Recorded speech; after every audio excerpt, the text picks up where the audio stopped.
ಅಹಿಂದ ಜನಸಂಘದ ಯುವ ಘಟಕದ ಮಹಿಳಾ ರಾಜ್ಯಾಧ್ಯಕ್ಷರಾಗಿ ಚೈತ್ರ ಲಿಂಗರಾಜ್ ಅವರನ್ನ ನೇಮಕ ಮಾಡಲಾಗಿದೆ. ಅಹಿಂದ ಜನಸಂಘದ ಸಂಸ್ಥಾಪಕರು ಮತ್ತು ರಾಜ್ಯ ಅಧ್ಯಕ್ಷರಾಗಿರುವ ಅಯ್ಯಪ್ಪ ಗೌಡರು ಚೈತ್ರ ಲಿಂಗರಾಜ್ ಅವರನ್ನ ನೇಮಕ ಮಾಡಿ ಅಹಿಂದ ಸಮುದಾಯದ ಜನರು ಸಾಮಾಜಿಕ, ಶೈಕ್ಷಣಿಕ, ಆರ್ಥಿಕವಾಗಿ ಶ್ರೇಯೋ ಅಭಿವೃದ್ಧಿ ಹೊಂದಲು ಸಂಘಟನೆ ಮತ್ತು ಬಲವರ್ಧನೆಗಾಗಿ ಶ್ರಮಿಸಿ ಎಂದು ಹೇಳಿದ್ದಾರೆ.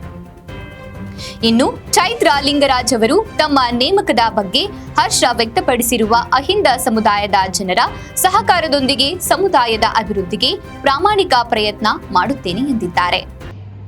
ಎಲ್ರಿಗೂ ನಮಸ್ಕಾರ. ಕರ್ನಾಟಕ ಅಹಿಂದ ಜನಸಂಘಕ್ಕೆ ನನ್ನನ್ನು ರಾಜ್ಯಾಧ್ಯಕ್ಷೆಯನ್ನಾಗಿ ಮಾಡಿರುವಂತಹ, ಯುವ ಘಟಕಕ್ಕೆ ರಾಜ್ಯಾಧ್ಯಕ್ಷೆಯನ್ನಾಗಿ ಮಾಡಿರುವಂತಹ ಅಹಿಂದ ಸಂಘದ ರಾಜ್ಯಾಧ್ಯಕ್ಷರು ಹಾಗೂ ಎಲ್ಲ ಪದಾಧಿಕಾರಿಗಳು ಹಾಗೂ ಕಾರ್ಯಕರ್ತರಿಗೂ ನನ್ನ ತುಂಬು ಹೃದಯದ ಧನ್ಯವಾದಗಳು. ಅಹಿಂದ ಅನ್ನೋದು ಒಂದು ಶಕ್ತಿ, ಅದನ್ನು ಇನ್ನೂ ಸಂಘಟಿತವಾಗಿ ಮಾಡೋದು ನಮ್ಮ ಉದ್ದೇಶ. ಈ ಉದ್ದೇಶಕ್ಕೆ ನಿಮ್ಮೆಲ್ಲರ ಬೆಂಬಲ ಸಿಗಲಿ ಅನ್ನೋದು ನನ್ನ ಹಾರೈಕೆ.